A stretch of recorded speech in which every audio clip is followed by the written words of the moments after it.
Halo, bertemu kembali dengan saya Maya Melivianti dan saya adalah seorang blogger yang bergerak dalam bidang kesehatan.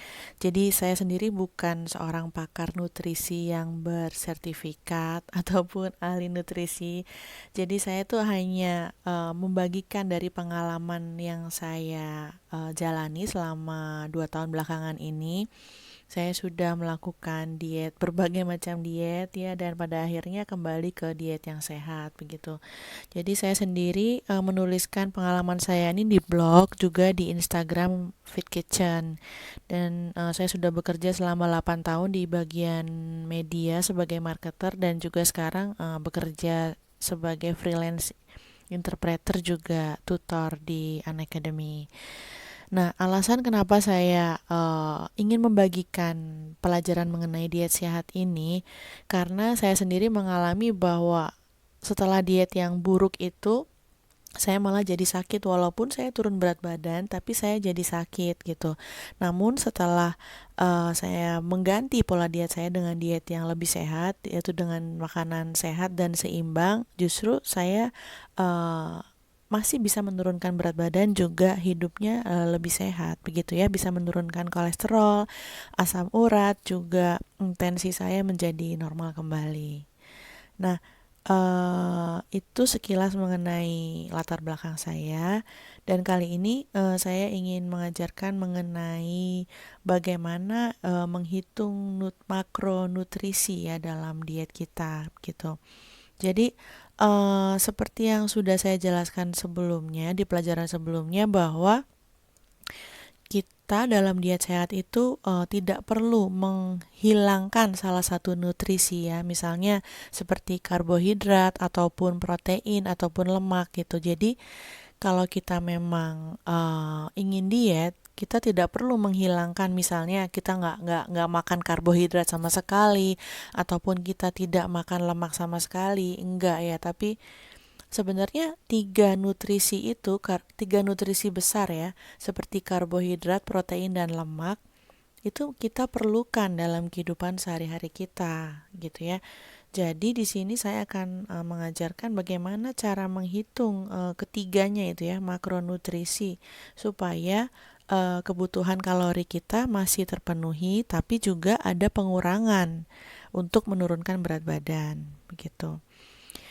Nah, hal penting yang perlu kita perhatikan ya dalam menghitung defisit kalori itu adalah dengan fokus kepada total kalori yang kita makan sehari-hari. Contohnya bahwa kalori yang masuk itu ya, eh, kita harus perhatikan apakah itu sama dengan kalori yang keluar gitu.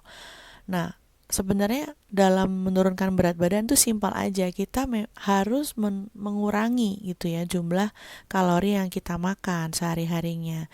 Jadi intinya yang perlu kita perhatikan bahwa kita harus makan kalori yang lebih sedikit daripada kalori yang kita gunakan atau kita bakar gitu.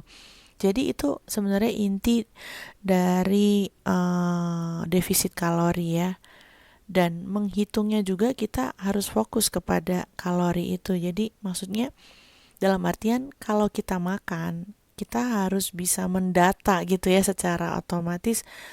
Misalnya dalam kopi itu ada berapa kalori dan dalam nasi itu ada berapa kalori. Kita memang untuk awal kita memang sangat perlu sekali untuk mendata berapa kalori yang kita makan supaya kita bisa perhatikan tetap ada pengurangan kalori gitu jika kita makan ya sehari-harinya.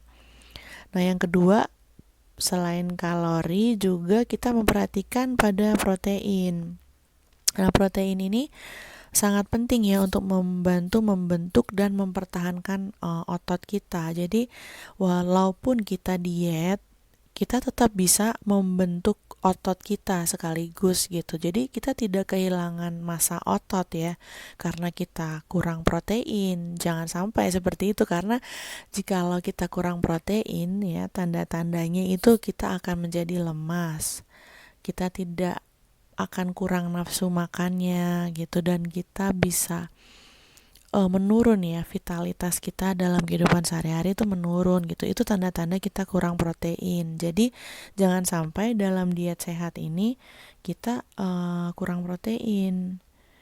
Karena protein sangat membantu ya membentuk dan mempertahankan otot kita. Begitu.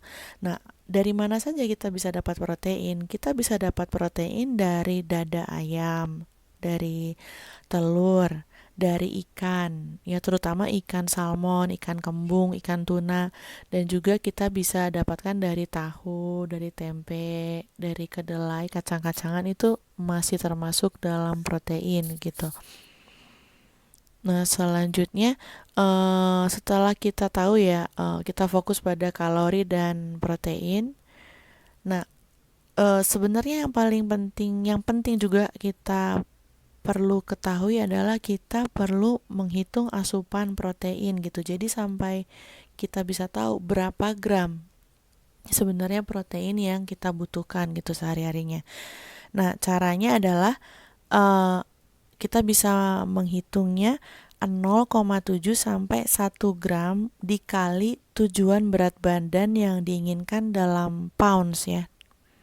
Nah, contohnya jika saya ingin berat badan menjadi 68 kilo, yaitu sebesar 149 pounds ya, maka protein yang harus saya konsumsi dalam sehari-harinya adalah sebesar 104 sampai 149 gram.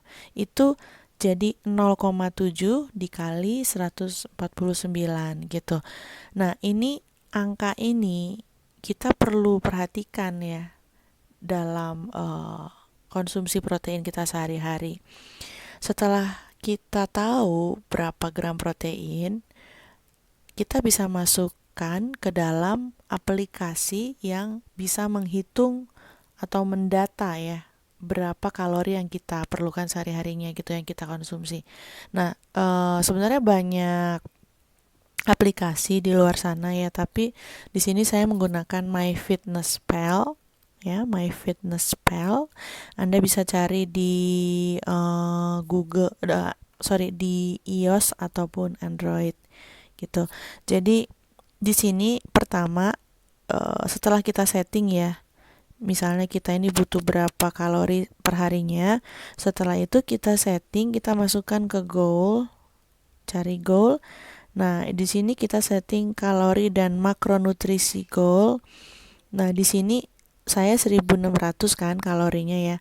Lalu kita setting gitu. Di sini karbohidratnya 40% dan protein 30%, lemaknya 30%. Itu nanti dapat di sini kira-kira yang tadi sudah saya hitung 104 sampai 149 gram yang saya butuhkan gitu ya. Nah, jadi di angka ini kita perlu, ini seperti batasan gitu ya. Jadi batasan kita sehari-hari itu makannya tuh sebanyak ini. Nah, bagaimana sih cara mengetahui apakah kita sudah makan sesuai dengan kebutuhan kalori apa belum? Ya, kita harus mendata semua makanan yang kita makan di dalam aplikasi tersebut, aplikasi ini. Nah, sekian pelajaran dari saya. Nanti selanjutnya kita akan membahas lebih banyak lagi. Terima kasih atas waktunya.